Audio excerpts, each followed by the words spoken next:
Syedaralun, seratusan masyarakat mendatangi posko vaksinasi yang disediakan pemerintah di Taman Kampung Kesehatan Karangbaru, Aceh Tamiang, Jumat 10 September 2021. Posko vaksinasi ini didirikan persis di depan RSUD Aceh Tamiang yang dimulai sejak pagi hingga menjelang sore.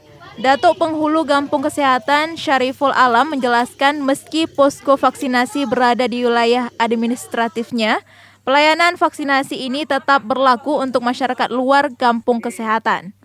Untuk menarik minat masyarakat, Syariful sengaja menyediakan puluhan hadiah yang diberikan secara undian. Jenis hadiah ini bervariasi mulai dari rantang, gelas, dan perlengkapan rumah tangga lainnya. Selain itu, disediakan juga bubur kacang hijau yang dibagikan gratis kepada warga usai divaksin.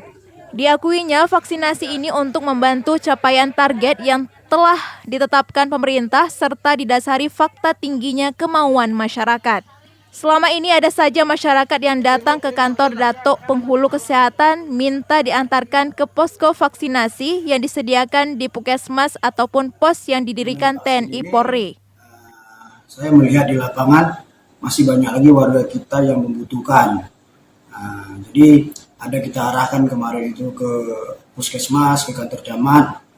Jadi tidak semua masyarakat yang mau ke sana, hanya sebagian. Tak jarang Syariful mengantar langsung warga ke posko-posko tersebut menggunakan becak ataupun mobil pickup.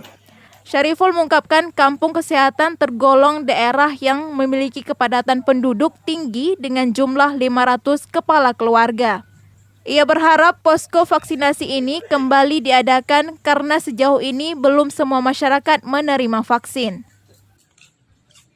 Dari Kuala Simpang, Rahmat Wiguna, Serabi On TV.